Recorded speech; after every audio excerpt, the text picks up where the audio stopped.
आप सभी का। आप देख रहे हैं बीपी गंगा, आपके साथ हूं मैं दीपा वाफिला। रात के 10 बज गए हैं। बुलेटिन की शुरुआत करते हैं इस वक्त की बड़ी खबर के साथ। बड़ी खबर यह है कि जुमे की नमाज से पहले कल यूपी में अलर्ट जारी कर दिया गया है। संवेदनशील इलाकों में पुलिस ने किया फ्लैग मार्च। यूपी के कई जिलों में पुलिस ने फ्लैग मार्च किया। देखिए तस्वीर आपके स्क्रीन पर है। जुमे की नमाज से पहले पुलिस का फ्लैग मार्च ये आप देख रहे हैं। जुमे की नमाज कल और इससे पहले सुरक्षा के क्या इंतजामात हैं, इन तस्वीरों से आप समझिए। पुलिस का कड़ा पहरा है। इसी पर अधिक जानकारियों के साथ हमारे साथी विवेक जुड़ चुके हैं। सीधे उन्हीं का रुख कर लेते हैं। विवेक, जुमे की नमाज के दिन पिछले हफ्तों में क्या क्या हुआ वो पूरे देश ने देखा और उसी से सबक लेते हुए ये पहले की तैयारी हम दर्शकों को दिखा रहे हैं इस वक्त। विवेक, बिल्कुल दीपा, सेंसिटिविटी और ज्यादा बढ़ चुकी है क्योंकि कानपुर में पाकिस्तान कनेक्शन हिंसा का सामने आ चुका है। इसलिए इस नमाज को लेकर कल यानी जुमा और जुमे की नमाज को लेकर संवेदनशीलता बढ़ी हुई है। पुलिस सक्रिय है। लखनऊ की बात करें तो यहाँ पर टीले वाली मस्जिद पर नमाज होती है।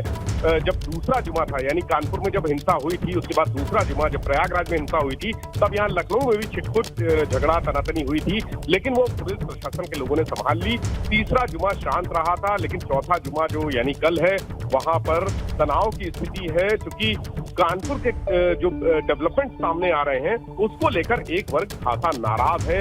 और सबसे खास बात यह है कि कल भारतीय किसान यूनियन का पूरे प्रदेश भर में प्रदर्शन भी है।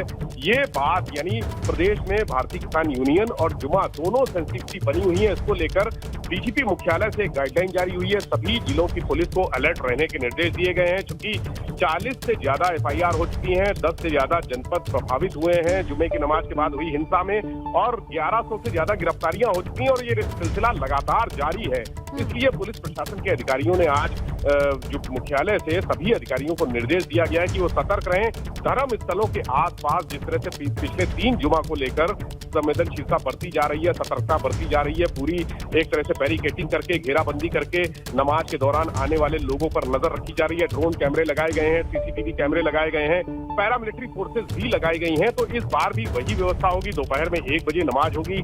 1 बजे के बाद जो सेंसिटिविटी बढ़ती है, जिस तरह से लोग मस्जिदों से बाहर निकलते हैं, उनको लेकर प्रशासन खासा सतर्क है। जितनी पुलिस के सहयोगी हैं, जो अधिकारी हैं, प्रशासन के अधिकारी हैं, 30 कमेटियों के लोगों से संपर्क कर चुके हैं। सिविल डिफेंस के लोग लगा दिए गए हैं और निगरानी की जा रही है। जो सेंसिटिव लोग हैं यानी जो दंगा फसाद करने के जो चिन्हित लोग हैं, उनके घर पर पहरा बिठा दिया गया है। अभी कोई इनपुट या कोई जानकारी अधिकारियों को मिला है जिसके आधार पर सुरक्षा को और बढ़ाया जाएगा?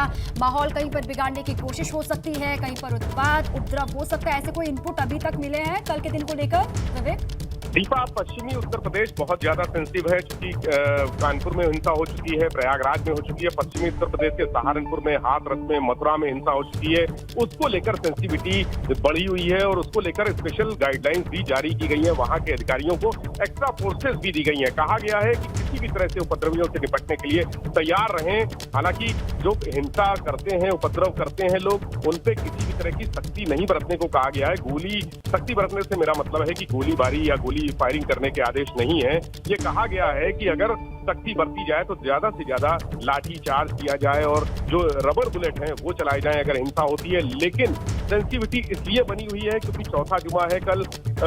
अग्निपथ योजना को भी लेकर एक साजिश पिछली बार जिस तरह से हुई थी, वो भी साजिश की भी आशंका है। भारतीय किसान यूनियन यानी तिहरी चुनौतियों से निपटने के लिए पुलिस खुद को तैयार कर रही है। पैरामिलिट्री फोर्सेज जो संवेदनशील जनपद है पश्चिमी उत्तर प्रदेश के, वहां पर पूरी सक्रियता कर दी गई है और बढ़ा दी गई है। पैरामिलिट्री फोर्सेज बढ़ा दी गई है।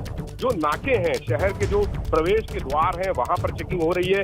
सभी पुलिस अधिकारी, प्रशासन के अधिकारी संवेदनशील इलाकों में फ्लैग मार्च कर रहे हैं, लगातार लोगों से संपर्क कर रहे हैं, 30 कमेटियों के लोगों से संपर्क करके शांतिपूर्वक तरीके से रहने की अपील कर रहे हैं। और दूसरी तरफ बुलडोजर भी तैयार है। चेतावनी भी दी गई है कि अगर किसी भी तरह से कोई हिंसा होती है, उपद्रव होता है, तो बुलडोजर बख्शेगा नहीं किसी को। ये एक तरह से चेतावनी भी जारी कर दी गई है सबके लिए। तो कल का दिन पुलिस प्रशासन के लिए बड़ी चुनौती इसलिए है क्योंकि 3 चुनौतियों से उनको निपटना है। जुमे की नमाज के बाद जो हिंसा हुई थी, उपद्रव हुआ था, वो संवेदनशीलता तो है ही, लेकिन भारतीय किसान यूनियन का धरना प्रदर्शन भी है और अग्निपथ योजना से जुड़े लोगों का उपद्रव भी है। तीनों बिंदुओं को ध्यान में रखते हुए सभी रेलवे स्टेशन, बस स्टेशन जो यातायात के केंद्र हैं, वहां पर सक्रियता बढ़ा दी गई है। वहां पर फोर्सेस की डिप्लॉयमेंट कर दिया गया है। जो शॉपिंग वाले मॉल हैं, भीड़ भाड़ वाले स्थान हैं, मुख्य बाजारें हैं, वहां पर भी पुलिस तैनात कर दी गई है। स्थानीय खुफिया इकाई हो, चाहे इंटेलिजेंस यूनिट हो, सभी जी एजेंसियों को विवेक आप ये कह रहे हैं कि सुरक्षा अपने स्तर पर जो अधिकारी है, जो प्रशासनिक अमला है, वो बढ़ाएगा सुरक्षा और कड़ी की जाएगी, लेकिन नमाजियों पर कोई रोक, कोई पाबंदी नहीं होगी। वो अमूमन और दिनों की तरह ही जुमे के दिन वो जैसे आते थे वही रूटीन फॉलो करेंगे। विवेक, सरकार ने किसी भी तरह से इबादत को छुआ नहीं है, टच नहीं किया है। इबादत करने के लिए जो भी लोग आते हैं, हाँ इतना जरूर है कि सड़क पर नमाज कोई नहीं पढ़ेगा। ये गाइडलाइन जो मुख्यमंत्री योगी आदित्यनाथ ने पहले जारी की थी, सड़क पर नमाज नहीं होगी। और ये केवल नमाजियों के लिए नहीं, सभी धर्म स्थलों के लिए था, चाहे वो मंदिर हो, चाहे कोई पूजा पाठ। बिल्कुल ठीक है, बिल्कुल ठीक है। कोई कार्यक्रम नहीं होगा। शुक्रिया आपका विवेक पूरी जानकारी के लिए। कल के दिन सब कुछ ठीक रहे, ये प्रशासनिक अमले की पूरी तैयारी है। अब नजर हमारी भी है कि कल के दिन सब कुछ शांतिपूर्ण तरीके से होता है या फिर कोई उपद्रव की तस्वीर फिर से उभर के सामने आती है। बहरहाल आगे बढ़ते हैं। इधर उन्नाव में अग्निपथ और जुमे की नमाज को देखते हुए पुलिस प्रशासन ने फ्लैग मार्च किया है। फ्लैग मार्च में commissioner, IG range, DM, SP मौजूद रहे। तस्वीर आपके सामने है। अग्निपथ योजना और जुमे की नमाज को लेकर उन्नाव पुलिस की बड़ी तैयारी है। कल के दिन कोई उपद्रव ना हो, कोई माहौल खराब ना कर सके, इसीलिए ये तैयारी है। उसी की तस्वीर आप देख रहे हैं। उन्नाव में पुलिस प्रशासनिक अधिकारियों का बड़ा फ्लैग मार्च हुआ।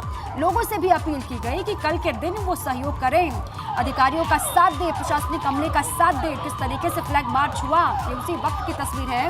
कल जुमे की नमाज और उससे पहले यहाँ पर अधिकारी सड़कों पर निकले और लोगों से अपील की गई, लोगों को जागरूक भी किया गया। एक तरफ जुमे की नमाज है और दूसरी तरफ अग्निपथ योजना को लेकर भी देश भर में बवाल है।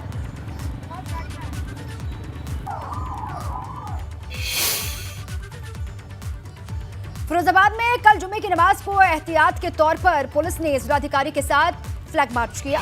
मिश्रित आबादी में जिलाधिकारी, एसएसपी समेत भारी संख्या में पुलिस और आईटीबीपी के जवान दिखाई दिए जो सड़कों पर उतरे। वहीं जिलाधिकारी और एसएसपी ने कहा कि ये फुट मार्च केवल एहतियात के तौर पर निकाला गया है। प्रायोरिटी रहती है, संवाद अपनी जगह पे संवाद तो हम करते ही हैं, बट सुरक्षा भी टॉप प्रायोरिटी रहती है। तो इसमें हमारी आईटीबीपी की एक कंपनी और पीएससी की कंपनी यहाँ पे लगी रहेगी। इसके अलावा हाईवे पर भी कल सुरक्षा हमारी रहेगी। जैसे पिछले जुम्मे में हमने यहाँ पर सुरक्षा व्यवस्था का जो खाका खींचा था, जिसमें पुलिस और पब्लिक दोनों का सहयोग था, जिसमें उलेमा, पार्षद, सभी लोगों ने, जो राजनीतिक पार्टी सभी ने ड्यूटी लगाई थी, अपने ड्यूटी चार्ट्स निकाले थे, हमने भी अपने ड्यूटी चार्ट्स निकाले थे। इस तरह से एक पब्लिक पुलिस का सहयोग करके जो यहाँ पर एक अच्छी मिसाल दी गई, उसी तरह से ड्यूटी चार्ट्स रहेंगे। और इसी बीच संभल से बड़ी जानकारी है। संभल में गैंगस्टर की 86 लाख की संपत्ति कुर्क की गई है। गैंगस्टर भूरा की 86 लाख की संपत्ति को कुर्क किया गया। बड़ी जानकारी संभल से इस वक्त आपके सामने है। गैंगस्टर की 86 लाख की संपत्ति कुर्क की गई है। गैंगस्टर भूरा बताया जा रहा है। 86 लाख की संपत्ति को कुर्क की गई है। डीएम के आदेश के बाद ये कार्रवाई हुई है। डीएम के आदेश और उसके बाद ये कुर्क वाली कार्रवाई यहाँ पर हुई है।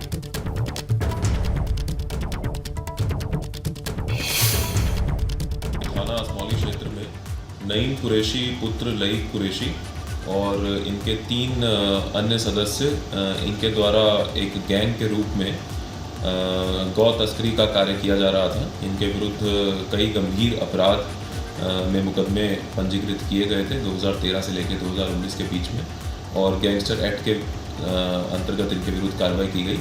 पुलिस की रिपोर्ट के आधार पर इनकी सदस्यों की लगभग 86 लाख की संपत्ति जो अपनी अवैध गतिविधियों से इन्होंने अर्जित की है, उसकी कुर्की जिला प्रशासन द्वारा की गई है। ये 86 लाख की जो मकान है, इनकी कुर्की की जाएगी और अग्रिम आदेशों तक, जो इसमें कोर्ट के न्यायालय के आदेश होंगे, उसके आधार पर इनका शामली में थाना भवन कब्रिस्तान की भूमि पर सालों से अवैध कब्जा था, जिस पर लोगों ने अतिक्रमण कर लिया था। इस अतिक्रमण को हटाने के लिए अधिशासी अधिकारी पुलिस बल के साथ मौके पर पहुंचे और अवैध निर्माण को बुलडोजर से हटा दिया गया। इससे पहले कई दफा नगर पंचायत में अवैध अतिक्रमणकारियों को अतिक्रमण हटाने के लिए कहा भी गया था, लेकिन अतिक्रमणकारी अतिक्रमण नहीं हटा रहे थे और इसी को लेकर ये बुलडोजर वाली कार्रवाई की गई है। अधिशासी अधिकारी मेघा गुप्ता ने ये जानकारी दी है कि सरकारी भूमि पर अवैध रूप से किए गए अतिक्रमण को किसी भी सूरत में बर्दाश्त नहीं किया जाएगा और आगे भी इस तरीके से कार्रवाई जारी रहेगी।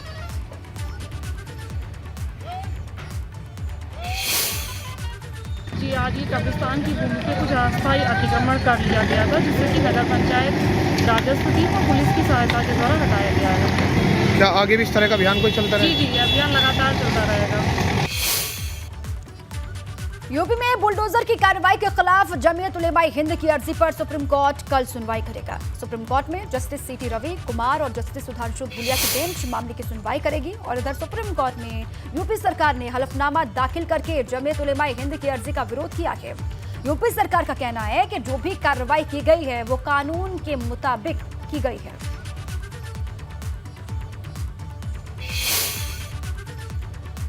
योगी सरकार में अवैध कॉलोनियों के खिलाफ प्राधिकरण द्वारा लगातार कड़ी कार्रवाई की जा रही है और इसी कड़ी में कमिश्नर के आदेश पर आज मेरठ में एक साथ 16 जगहों पर एमडीए का पीला पंजा जमकर चर्चा।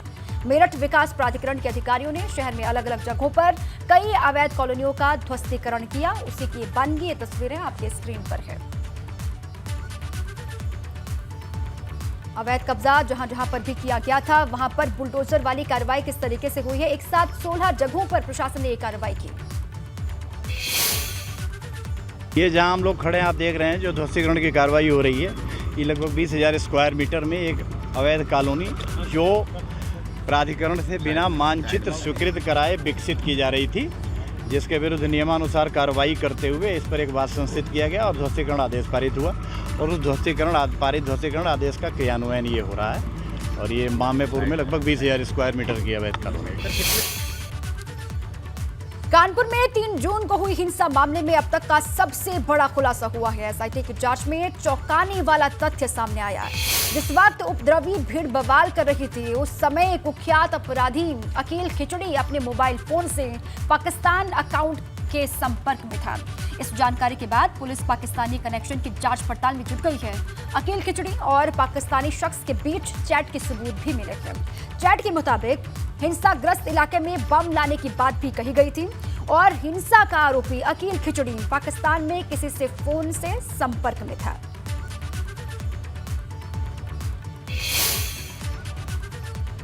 प्रतापगढ़ से खबर है। प्रतापगढ़ के रानीगंज में एक राजकीय इंजीनियरिंग कॉलेज की इमारत का काम चल रहा है, लेकिन जिस इमारत में आगे चलकर युवाओं के भविष्य का निर्माण होना है उसी का निर्माण भ्रष्टाचार की भेंट चढ़ गया, जिसकी पोल किसी और ने नहीं बल्कि रानीगंज से सपा विधायक आर.के. वर्मा ने खोल दी।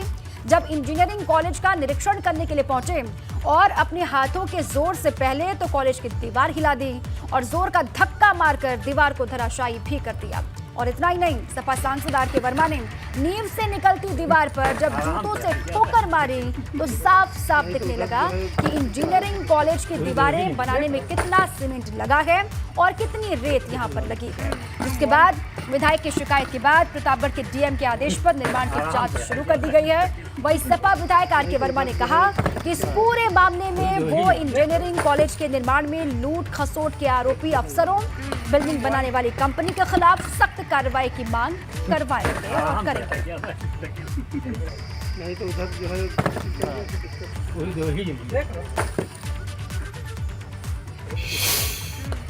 ईंट फिसल करके गिरने लगी, तब मेरी नज़र पड़ी कि इसकी गुणवत्ता इतनी ख़राब है।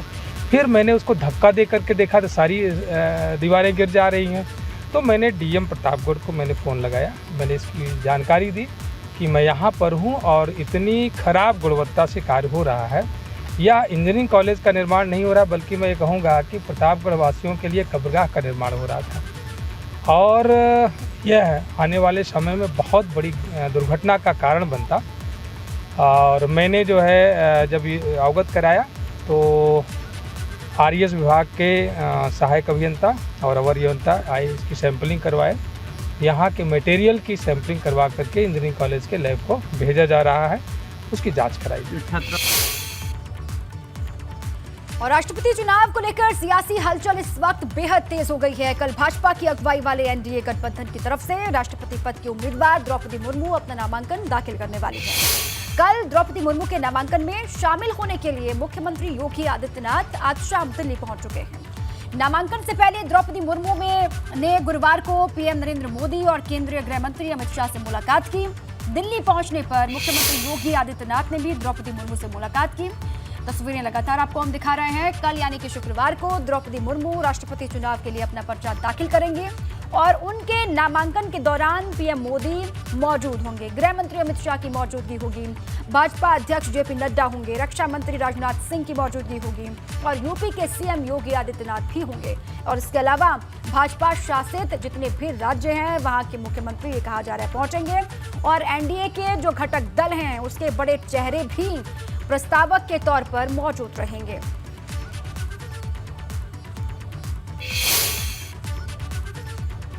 राष्ट्रपति चुनाव के लिए सत्ता पक्ष और विपक्ष के उम्मीदवार के नाम के ऐलान के साथ ही सभी पार्टियां भी सक्रिय हो गई हैं और इसी कड़ी में कल यानी कि शुक्रवार को अखिलेश यादव ने समाजवादी पार्टी के विधायकों और सांसदों की एक बैठक बुलाई है।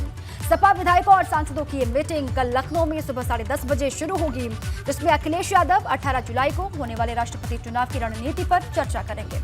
हालांकि अखिलेश यादव पहले ही ममता बनर्जी की अगुवाई में विपक्ष के उम्मीदवार का समर्थन का ऐलान कर चुके हैं।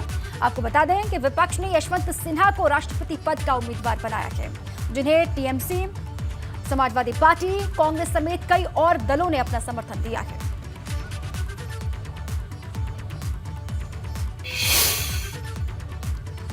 और देखिए, राष्ट्रपति चुनाव में उत्तर प्रदेश का दबदबा दिखाई दे रहा है। इसे केवल इस बात से समझा जा सकता है कि कुल वोट वैल्यू का करीब 15% केवल यूपी के पास है और साथ ही यूपी के वोट के वैल्यू भी सबसे ज्यादा है।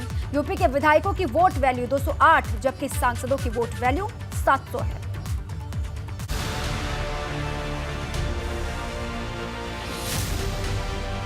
राष्ट्रपति चुनाव के लिए एनडीए कैंडिडेट द्रौपदी मुर्मू कल नामांकन करेंगी। मुख्यमंत्री योगी नामांकन के दौरान मौजूद रहेंगे।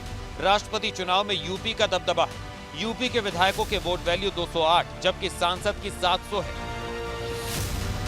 राष्ट्रपति पद के एनडीए उम्मीदवार के प्रस्तावकों में 3 यूपी से हैं और तीनों ही दलित चेहरे हैं। यूपी से कांता कर्दम, सतीश गौतम और ब्रजलाल ने राष्ट्रपति उम्मीदवार द्रौपदी मुर्मू के प्रस्तावक बनकर हस्ताक्षर किए। कांता कर्दम और ब्रजलाल दोनों ही राज्यसभा के सांसद हैं, जबकि सतीश गौतम अलीगढ़ से लोकसभा सांसद हैं।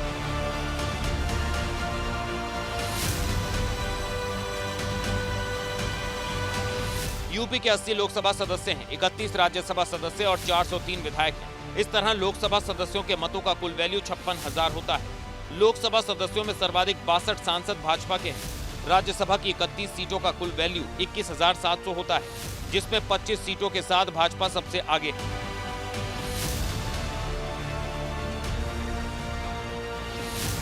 इसके अलावा देश में सबसे अधिक जनसंख्या वाला राज्य भी यूपी है। यहाँ विधायकों की संख्या भी ज्यादा है, इसलिए राष्ट्रपति चुनाव में सबसे ज्यादा यूपी के विधायकों के वोट का वेटेज होता है। इस बार के चुनाव में उत्तर प्रदेश के एक विधायक के वोट का मूल्य 208 है।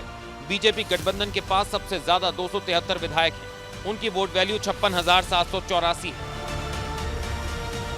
मौजूदा वक्त में यूपी के विधायक के वोट की वैल्यू सबसे ज्यादा है, तो सिक्किम के विधायक के वोट वैल्यू सबसे कम, केवल 7 है। कई राज्य ऐसे हैं जिन्होंने जनसंख्या नियंत्रण पर बेहतर काम किया है। ऐसे में उन राज्यों की वेटेज न घटे, इसके लिए 1971 की जनसंख्या को आधार माना जाता है, जो 2026 तक ऐसा ही रहेगा। Bureau report, ABP Ganga. चलिए आगे बढ़ते हैं खबरों की तरफ और खबर है फिरोजाबाद से। फिरोजाबाद में ग्रामीणों ने बिजली बिल नहीं भरा तो बिजली विभाग ने पूरे गांव का कनेक्शन काट दिया। बिजली नहीं आने से गांव में पिछले 3 दिन से लोग अंधेरे में रह रहे हैं।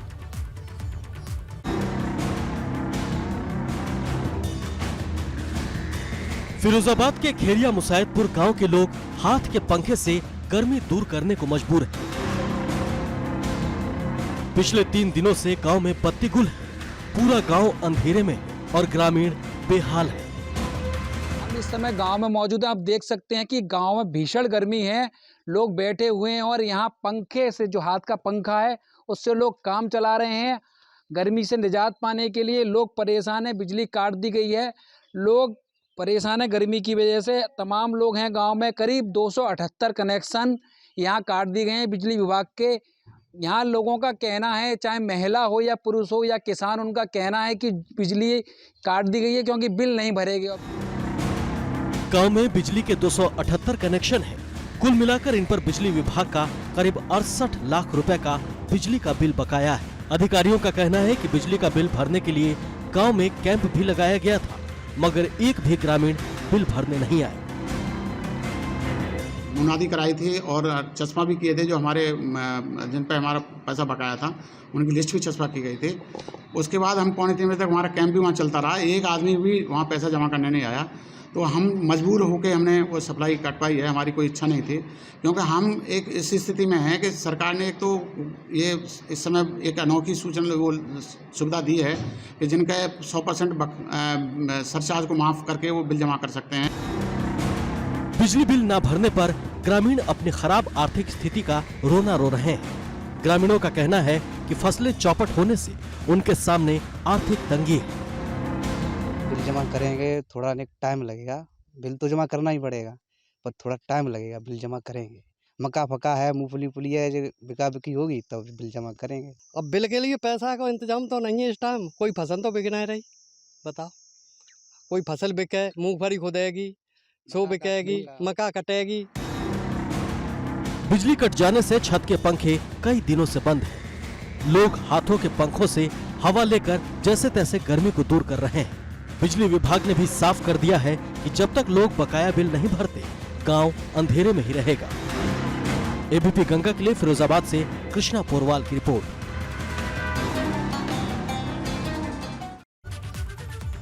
और इसी के साथ ही बुलेटिन में अभी के लिए बस इतना ही। एबीपी गंगा पर खबरों का सिलसिला लगातार जारी है, आप रहें हमारे साथ।